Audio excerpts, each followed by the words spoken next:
I want to see Marshall.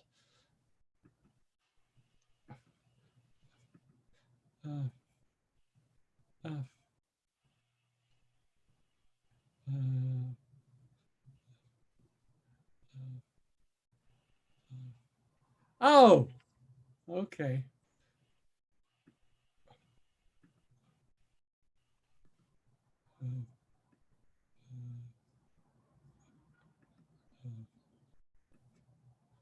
Better? Better. How are you? How are you, my friend? Thank you very, very much.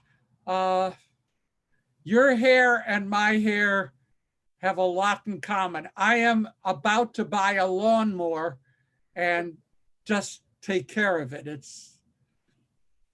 That is my first visit when I'm allowed out of my home. Yeah, that absolutely makes sense. Absolutely makes sense. I think I saw Risa on this Washington Institute. Was she on that webinar with Kramer? Yes. It was one of the best 3 lectures on the Middle East I've ever heard. Yeah, there are some really great things happening. I heard a lecture this morning on Meir Kahana by a professor from Princeton. And oh my God, he has a new book coming out and it's a totally different approach. And I really admired it. I thought it was terrific. Well, we're looking forward to this one too. Anytime you teach. Well, thank you. You've been locked up a lot, haven't you? That's so have we all. That's funny. Yeah. Funny. Okay, Harold. Yes. Okay, I see Harold there. Hi. Okay. Robert and Talia and Eileen and David are all pictureless. Just while I'm moving around for a little bit. Okay. I'll be settled in a minute. Thank you. Hello, Rabbi. Hi, Robert. How are you? Very good. How are you, sir? Great. Thank you. You see, Marshall, Robert has much less of a problem. I see. Well, maybe on this topic. Much less. My grandchildren now say, Saba, this is the time for you to get a ponytail. And I said, that's not going to happen. That is not going to happen. Okay, we're going to get started now, if that's okay.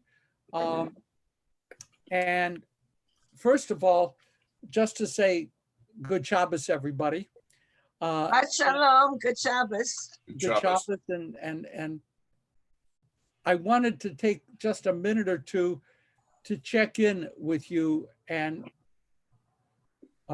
just to see how you're doing and just to see how you're handling things and if there are any concerns. Well, okay, I got a thumbs up. That works.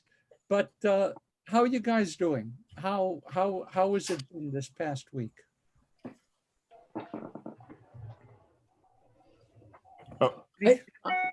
I think for myself, the online presence of some of the major Jewish organizations, including what you're doing today, including the Hartman Institute, Uri Regev, the Washington, it has lifted us out of this isolation and keeping us connected, which has been a blessing.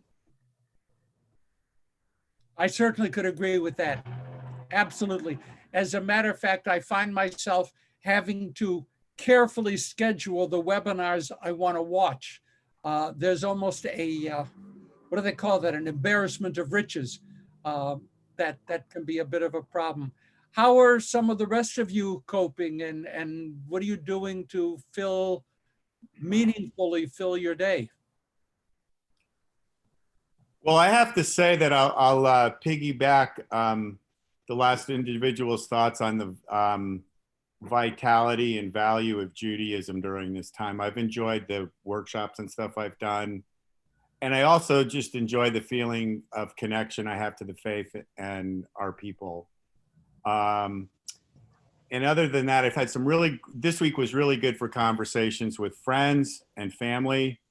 But I think basically I'm hibernating. I've lowered my activity level.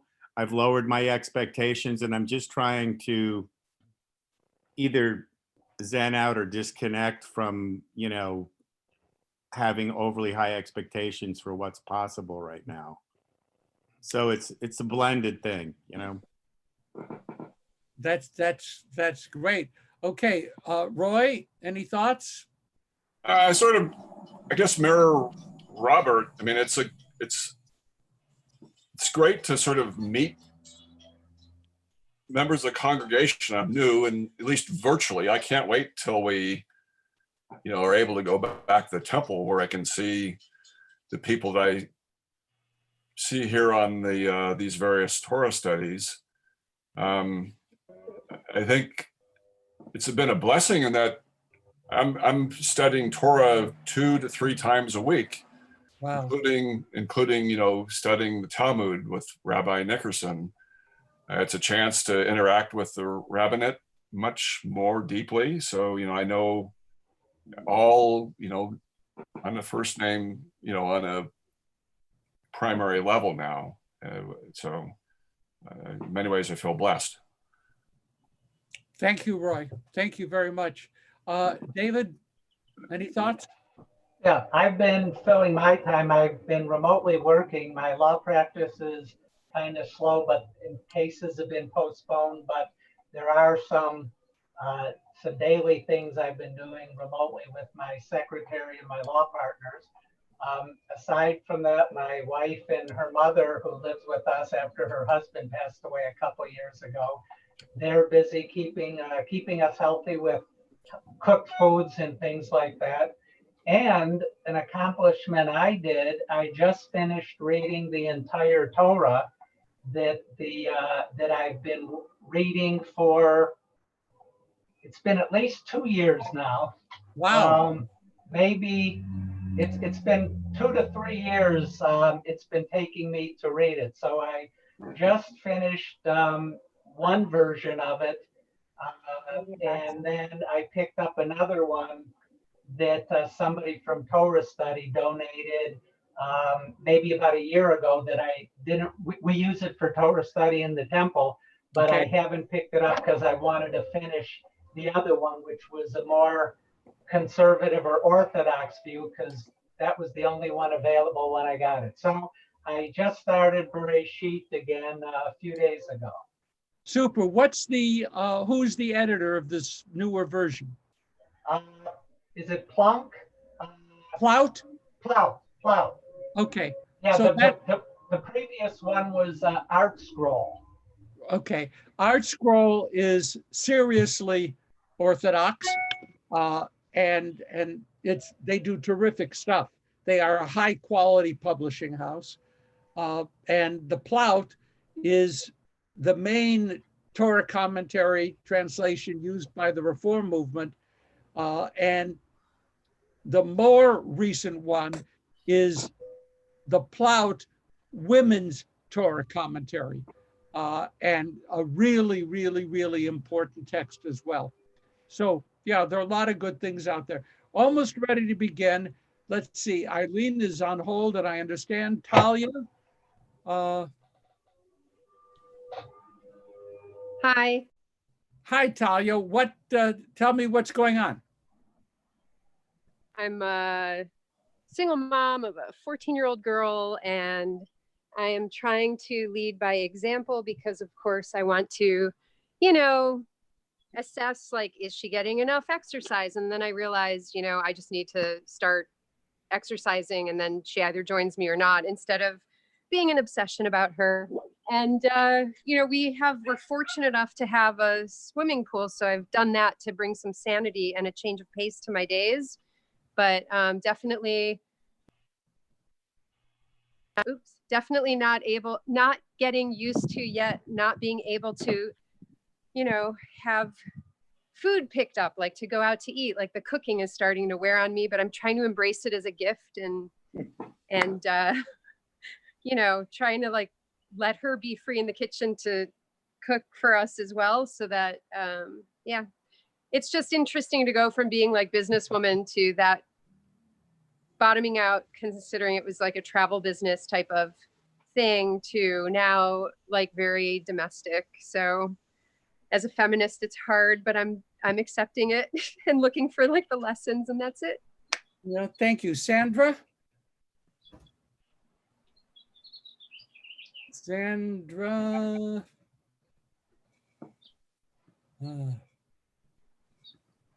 I'm not getting Sandra up. All right, so Sandra, send me a note on the oops. Okay, so let's start with a bracha. Baruch atah Adonai Eloheinu melech haolam asher kirishanu mitzvotav v'tzivanu la'asok b'divrei Torah. Yeah. Okay, so that's great. Next, I want to be able to say Happy Mother's Day, lest I forget, because it's coming up. Every day is Mother's Day, every day is Father's Day, every day is Parents' Day. But at least on this Sunday, my grandchildren have a sense of obligation to drive by and wave. So, you know, at least we will have that. I'd like to thank Don Levy for handling the technicals, and it's a pleasure to work with him. And Don, thank you very much. Okay, now here is a major announcement for which you are not prepared. This coming Tuesday of this week, today is Friday, Tuesday. This coming Tuesday is what holiday on the Jewish calendar? Right, it's Lag BaOmer. It's too late when I say you don't get credit. Okay, so it is Lag BaOmer, and I'm not going to spend today's teaching going into Lag BaOmer. There's a huge amount that we could do, but I'm not going to do that. Instead, I'm going to indicate that Lag BaOmer is traditionally celebrated with all kinds of outdoor activities, and it's a fun time. It's for picnics and barbecue and bonfires and all that. Israel is still mostly shut down. They have opened up for this coming Tuesday. They will permit picnics, but no bonfires. I'm not quite sure how that works, but that's going. Nothing. Don't worry about that. Here's this.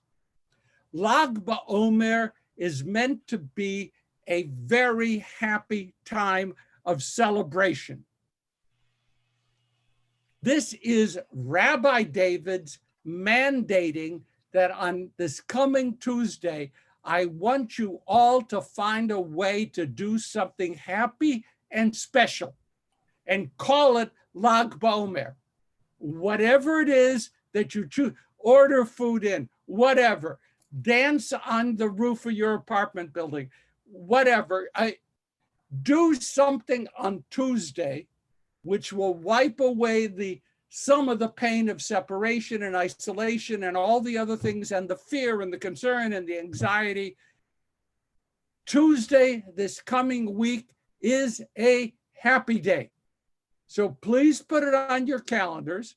And if you'd like, you can even send me a picture of what you did on Happy Day Tuesday, Lag BaOmer, at ravdavids@gmail.com. I'd love to see your pictures. I am planning big virtual celebrations or small virtual celebrations, but whatever it is, I would like you please to do that. That's a special request.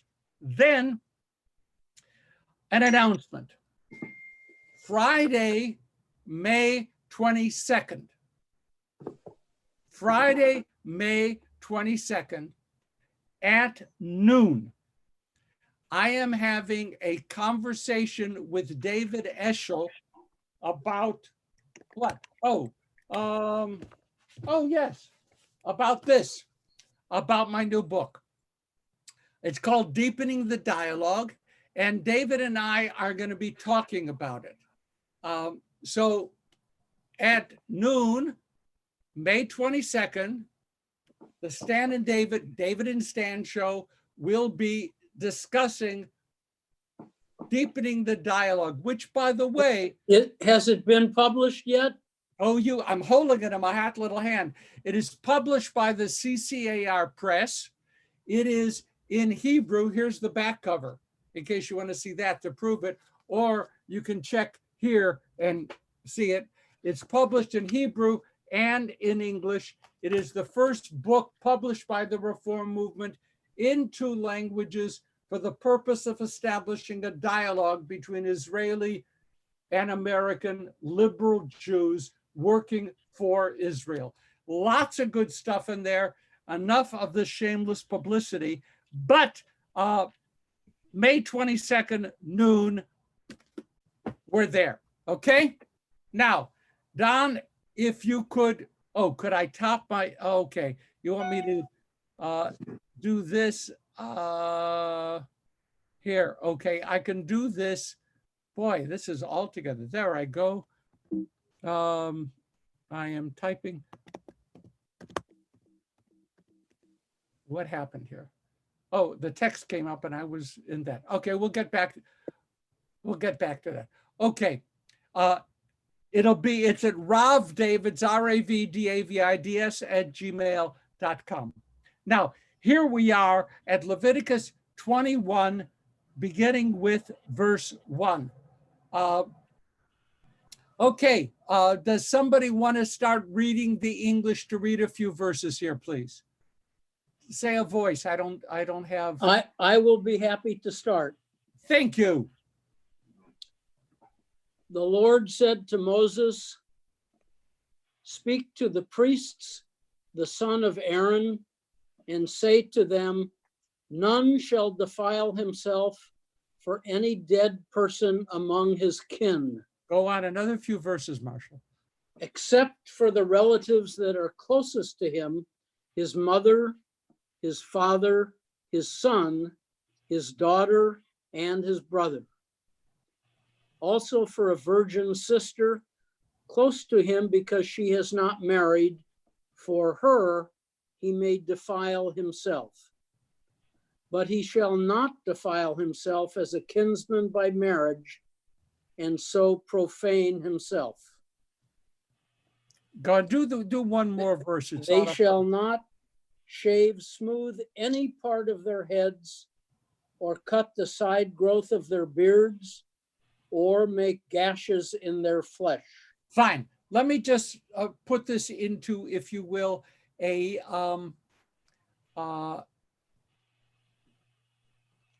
perspective for the text itself. The text itself in the latter part of Leviticus is considered to be part of the holiness code. It really began with Leviticus 18, certainly Leviticus 19, thou shalt be holy for I, the Lord your God, am holy.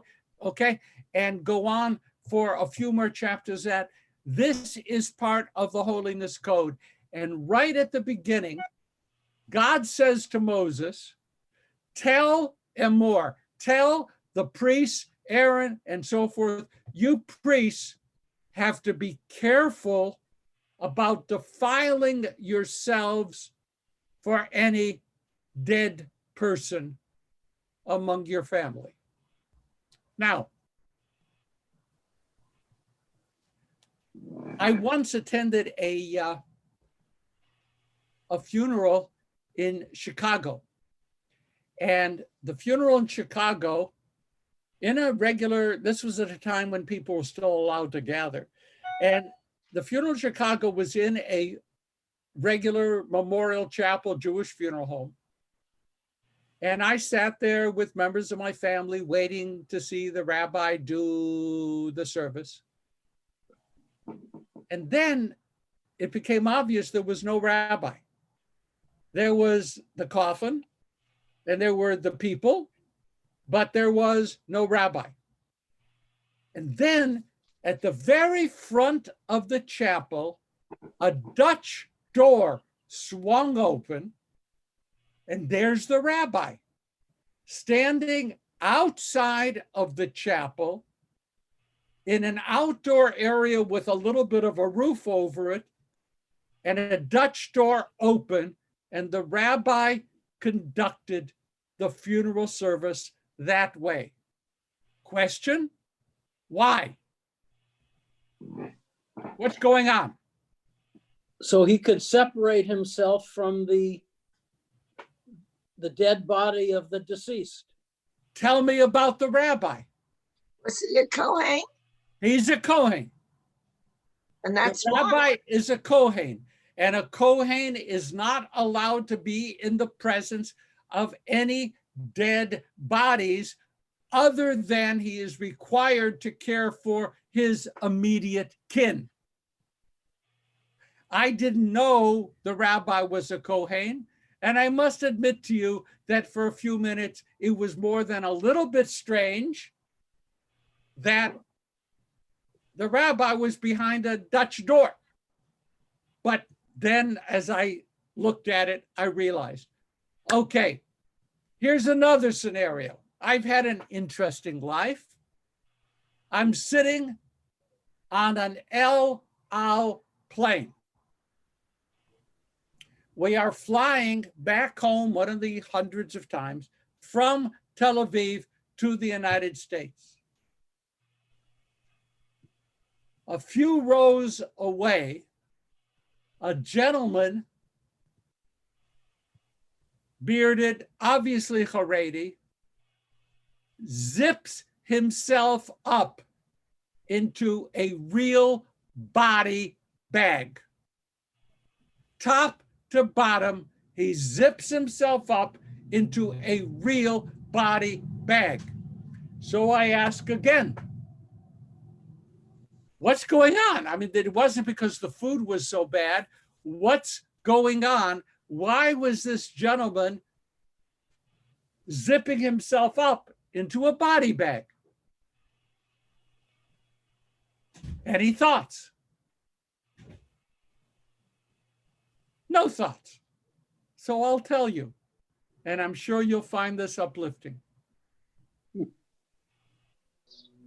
Impurity from a dead body rises vertically.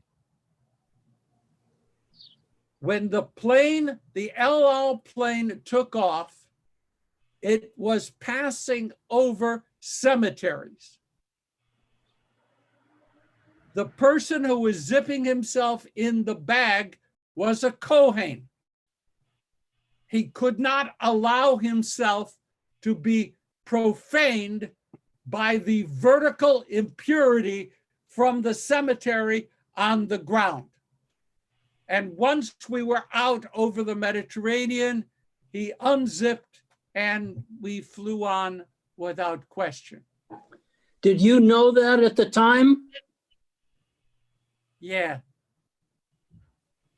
Yeah, I wasn't frightened, if that's what you're asking, Marshall. Yeah, it could have been a very frightening thing.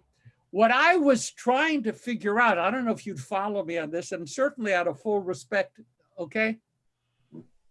The outer shell of the airplane could not protect this person from impurity, but the zippered body bag did.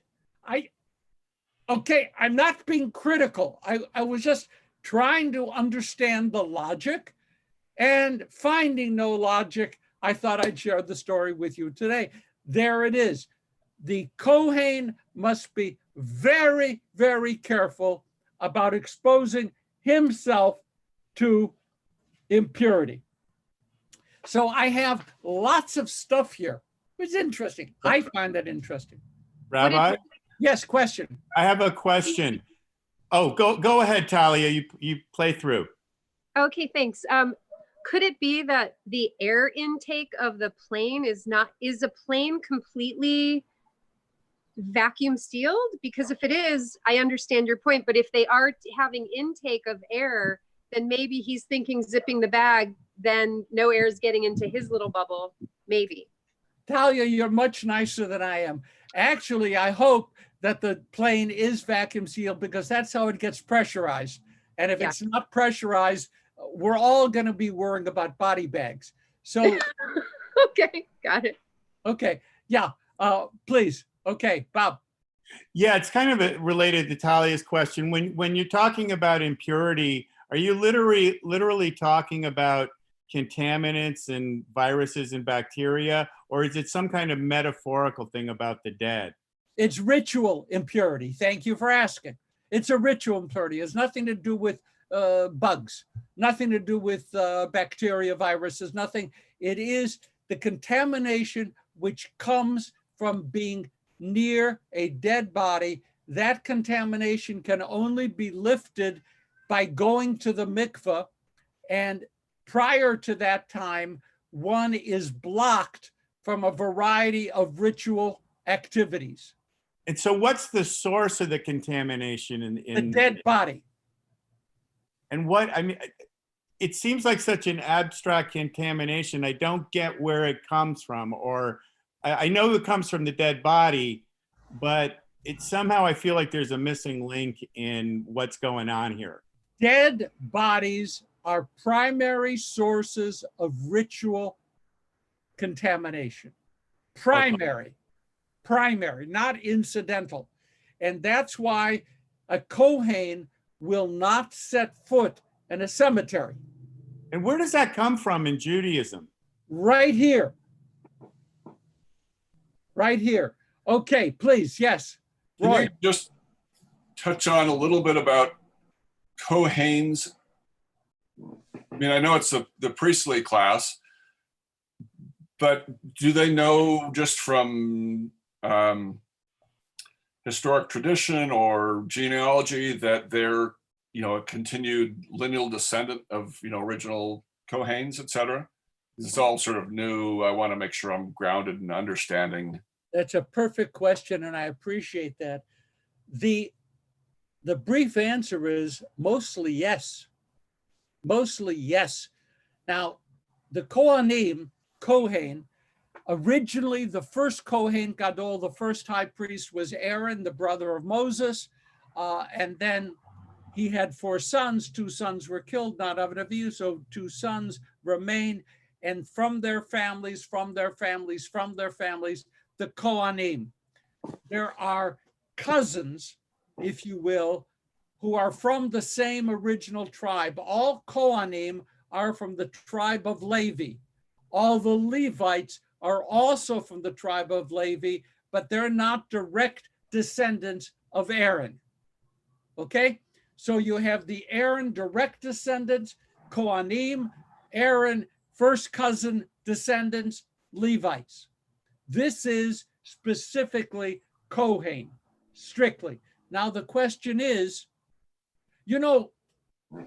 in synagogue life, in a traditional synagogue, conservative or Orthodox, when you have a Torah reading, the first person to be called up to the Torah for an aliyah is Kohen, right? Kohen. The first aliyah is always Kohen. The second aliyah is always Levi, Levite. And following the traditional style, aliyot 3 through 7 are Israel. The rest. Is their Kohen really authentically Kohen?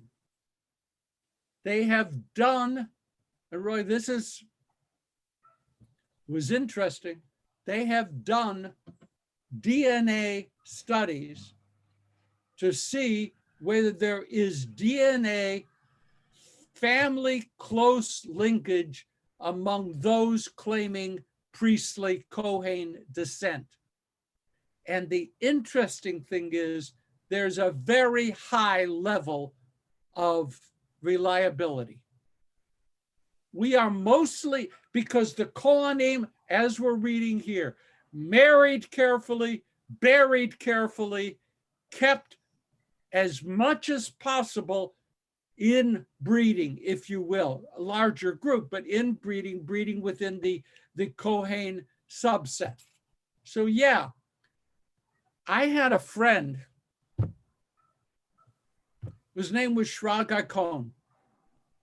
Now Shragai was one of the major figures in building the Israel Bonds movement all across America. He was huge, a short guy, huge. His name, Shragai Cohen. But he wasn't a Kohen. And so when he died, on his tombstone, they wrote in Hebrew letters, Shragai Kohen, not Shragai HaKohen. They transliterated out in Hebrew his name so that no one would ever believe that Shragai claimed Kohen descent.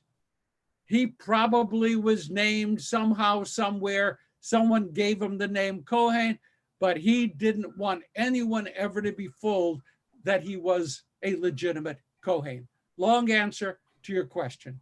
Are we okay? Perfect.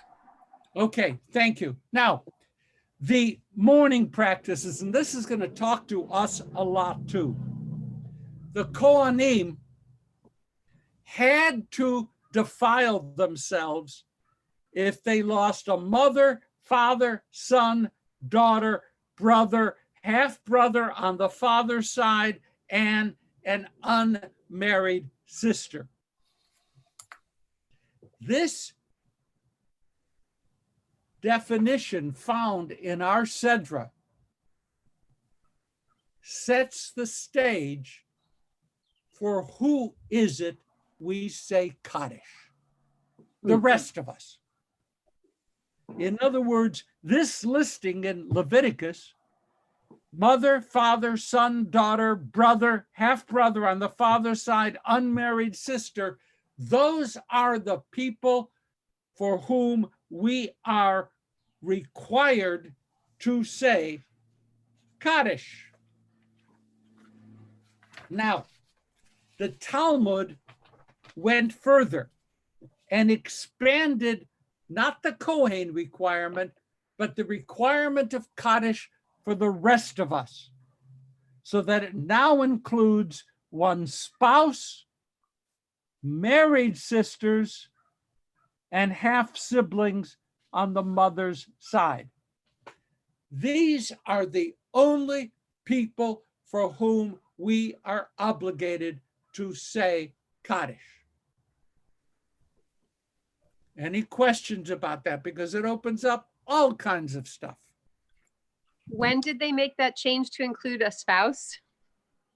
It came during the Talmudic period. So let's say, let's say 400, 500 CE, ish. But Rabbi, why would spouse not have been included in Leviticus? Not a blood relative. God forbid it should be a blood relative, but not a blood relative. So that only people for whom we are obligated to say Kaddish are we obligated to sit Shiva. You know what's missing? Grandparents. Did you see that in the list? Grandparents aren't there. Okay. Rabbi, Please. a foundational question. Can you define defilement? All that I can say, Robert, in terms of what I said to you before, ritual impurity, which denies you the right to participate in certain ritual activities until you go to mikveh. That's what it means. It means that You are not suitable for Jewish communal interaction until you get mikveh cleaned. That's what it means. Okay, now, you're the rabbis, all of you.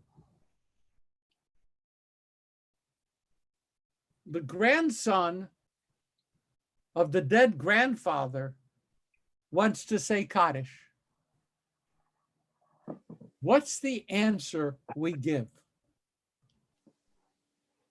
Come on, you can't simply hang out there and pretend that the kid didn't ask you the question.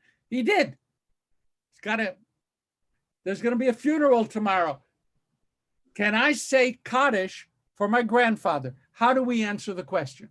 I would say you're not obligated by the holiness code, but you're certainly permitted to do so. Good. You must be a lawyer. Good. That is correct. You are not obligated. You are permitted. By not being obligated, Marshall, what are the implications long-term to that kid? I think the child will feel calmed and gratified that he was able to honor his grandfather in that way. What about going to Shiva Minyan every day for 11 months? Required. He's allowed to do that. Required? If he starts, if he takes that responsibility, then it would be the 11 months and then every year to do the Yitzkor thing. And Judaism wouldn't ride it that way. It would say, anytime the kid would want to say Kaddish for the deceased grandfather, fine, but there is no obligation ever to do that. So that if the kid does not attend Shiva Minyan, whatever, doesn't do your side, whatever, that's fine. Now, what about the requirement of a woman to say Kaddish for her husband?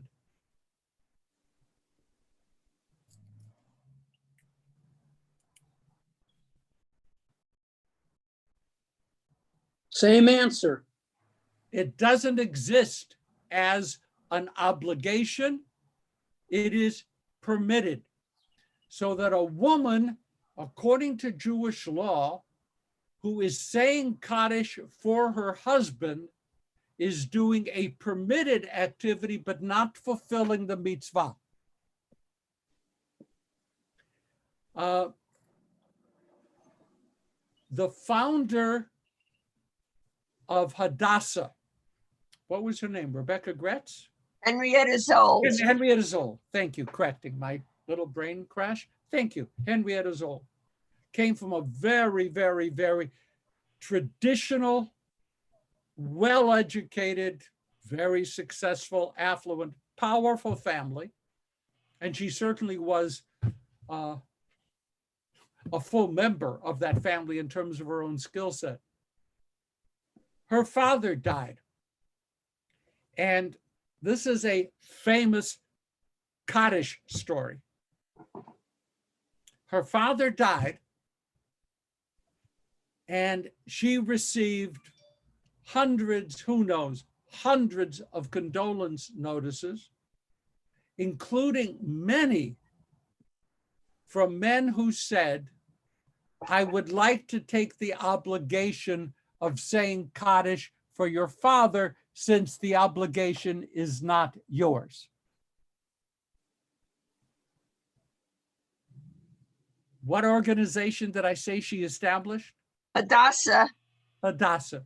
What do you think? What do you think Henrietta Zoll said? Thanks, but no thanks. Thanks, but no thanks. It wasn't that nice. We have letters that she wrote, and she pretty much said, that obligation is mine. As a woman, I have every right to take care of the mitzvah. I will do it myself. Thanks. And it is one of the letters that is, part of modern feminist history within liberal aspects of Judaism, they were out of Baltimore and they were associated with the Reform movement, which Baltimore was one of the great centers of the early Reform movement, and the Zolds were great supporters of that. Anyway, Henrietta Zold said, thank you, but no thank you. We have additional problems. What about saying Kaddish for your parent if your parent gave you up for adoption and you were adopted by other people? Legally, the adoptive parents are your parents. Your biological father died. Is there an obligation to say Kaddish?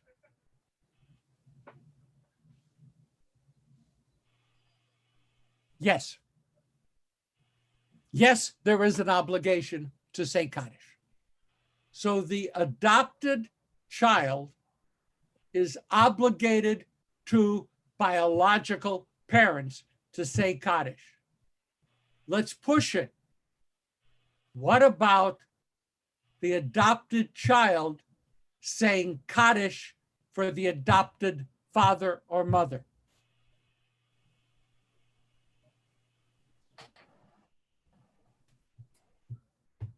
No obligation. Permitted, but no obligation.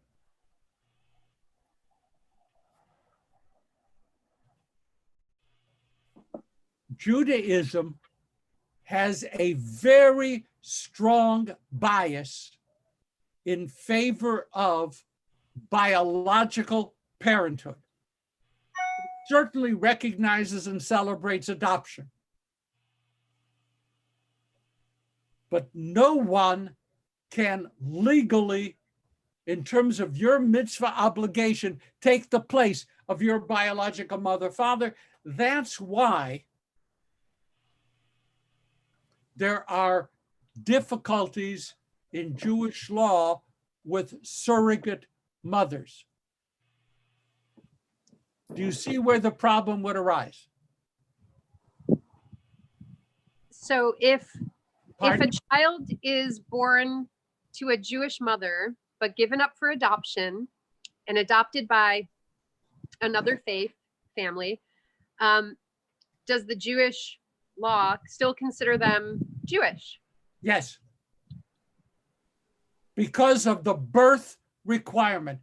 Judaism, halakha. Now, I'm not talking Stanley David's Reform rabbi living in Santa Monica, looking at the beach, but not able to go there. That's my pain. You didn't ask me about my pain. That's my pain. There's the beach. I have a wetsuit and a boogie board gathering dust right around the corner. Fine. Okay, set that aside. There is a strong bias in favor of biological parents. Born to a Jewish mother, this is the halakha, you are Jewish. You're then given up to adoption and adopted by non-Jewish parents, you're Jewish. Doesn't change. Okay? It just is that.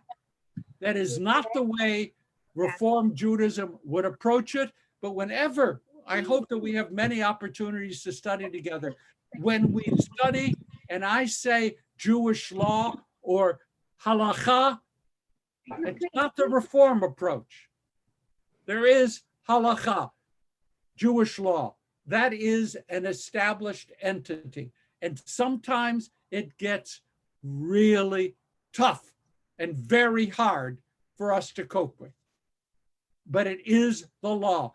The birth mother, surrogate mother, is regarded as the mother, even though she is a surrogate for two Jewish men or two Jewish women or whatever, Jewish man, woman, whatever the combo, the Jewish birth mother is the halachically recognized mother for purposes of mourning and everything else. Let me push on. saying Kaddish. Saying Kaddish. Real situation. Member of my congregation in Atlanta. Lovely people. She was pregnant. The latter part of the pregnancy was quite troubled. We knew that the baby would have a hard time surviving.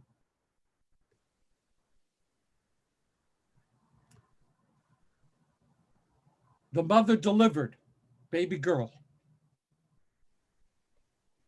And the baby girl survived birth, but was in very difficult shape health-wise.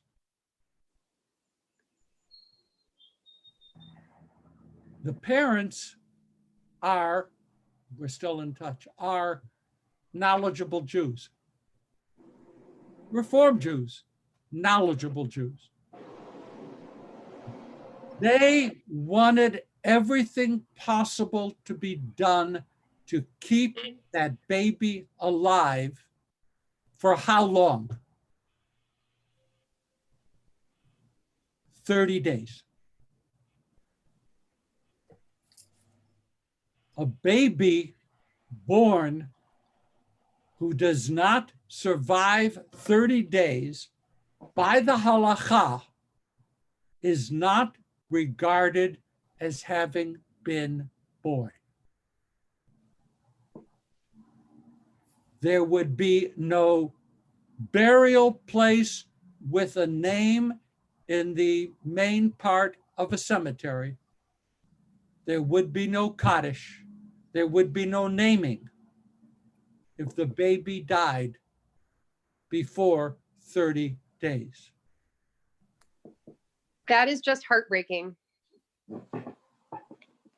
Damn right. We'll get to Stanley looks at this as opposed to what the halakha says. I was with them in the hospital for 30 days. Every time the doctor said, we want to remove the baby from support, we want to stop, if the baby is going to survive, we have to do this procedure. Should we do this procedure? They fought for that baby's life until the 30th day. After the 30th day, long after the doctors would have recommended, the baby was taken off life support and died. Prior to that, on the 30th day, I conducted a baby naming. And then we had a funeral burial in our synagogue cemetery, in the main part of the cemetery. In an Orthodox or traditional cemetery, babies who die before the 30th day are buried along a fence, unnamed. Why don't they make an exception considering modern medicine, knows now that to be able, I don't know, why don't they make exceptions? Why can't they change it?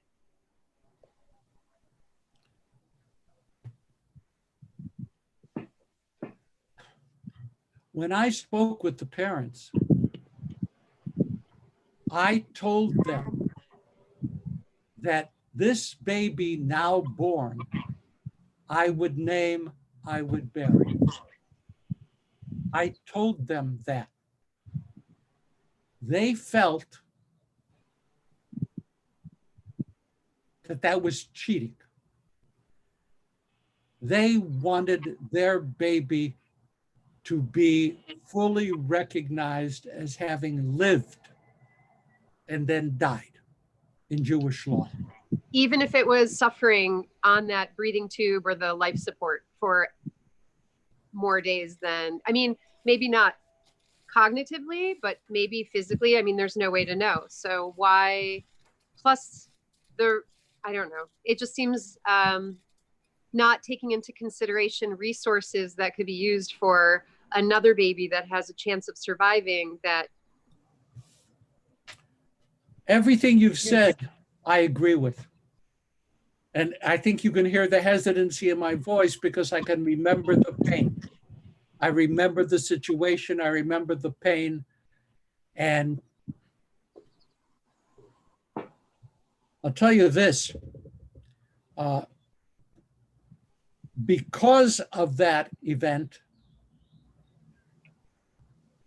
I was in contact with a group of colleagues who then started creating rituals to embrace the parents of a baby who dies at birth or shortly after birth. We now have within the Reform movement liturgy, prayers, services, etc., and that we put a baby's name on a Kaddish list. We also have reading and meditations for mothers and for fathers who go through this experience. I am very pleased about that. Okay, here Nan is asking, what is the obligation of the cemetery to adhere strictly to this 30-day rule? Thank you. If the cemetery, now our cemetery was owned by our synagogue. Whatever we would have decided, the cemetery would have done. If it is, however, a community-owned cemetery, they would abide by the halakha. The two different answers. Two different answers. This is very, very difficult.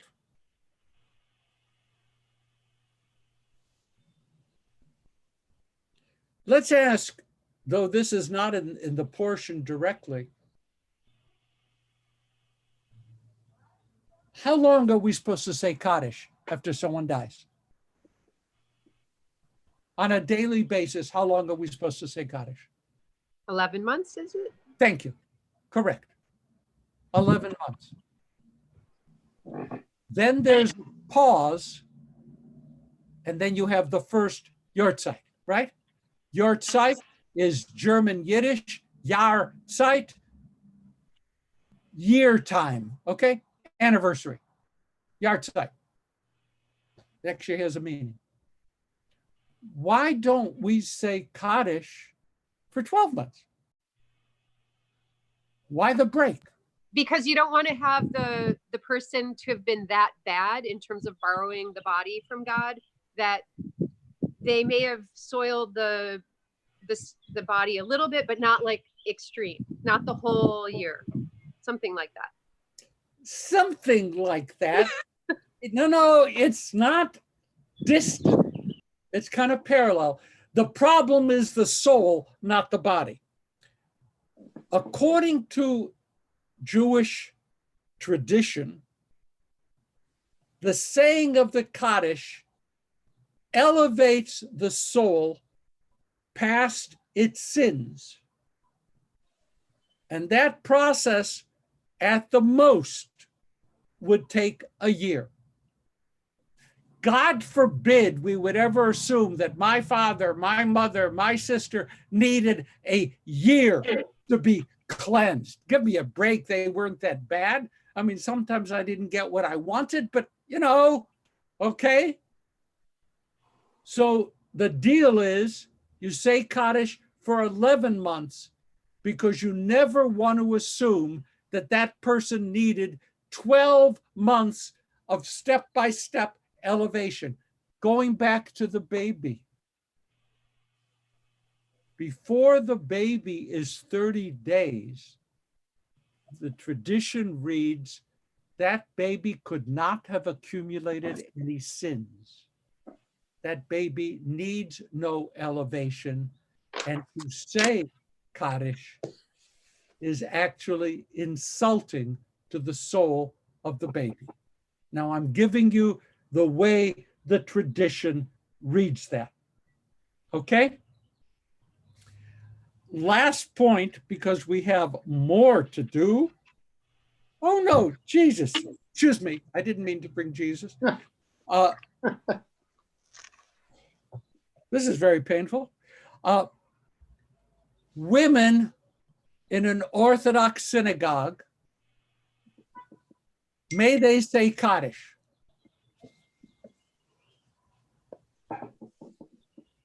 Yes, they can, but they can't stand.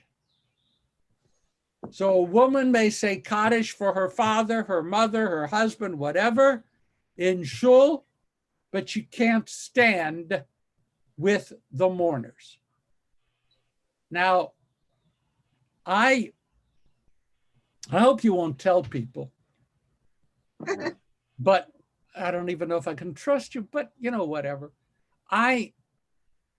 When we lived in Israel for 12 years, every Friday evening, we went to Kol HaNeshama, a wonderful, powerful Reform synagogue every Friday evening.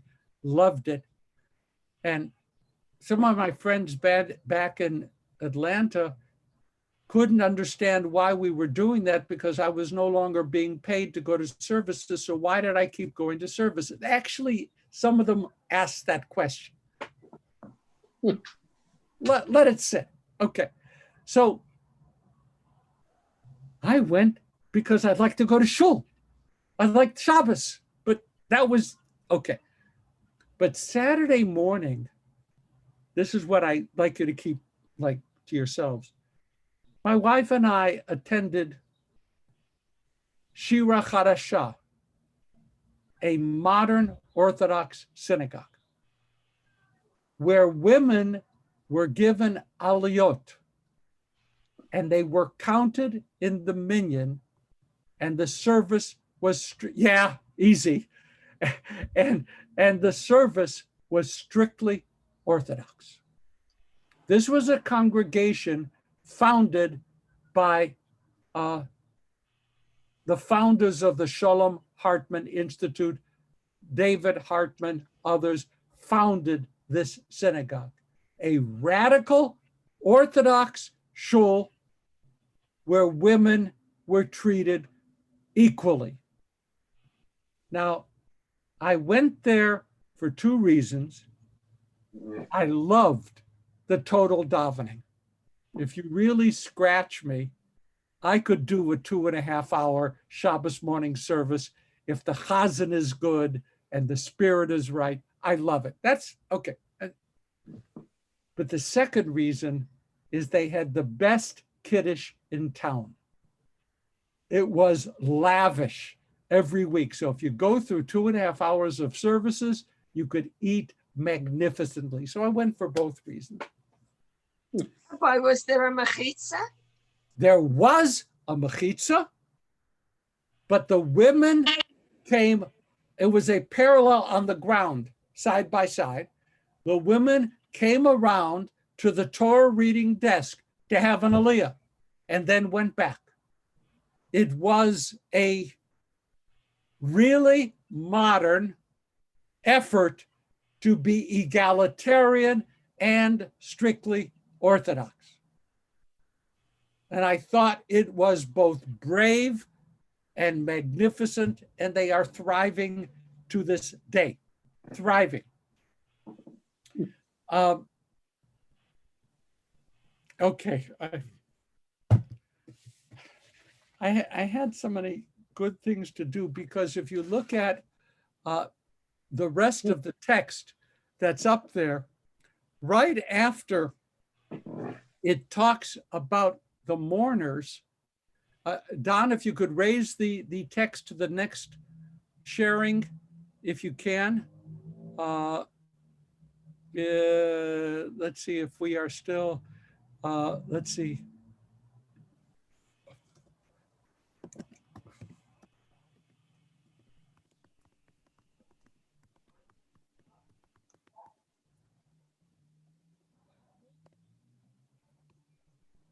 Okay, we'll see if that works. Okay, oh, there we go. You see this thing work. Okay.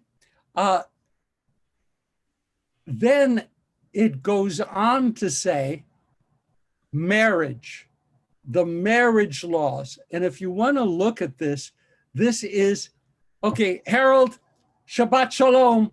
Thank you. Thank you. We're going to end soon, but Roy, you're leaving too? Okay.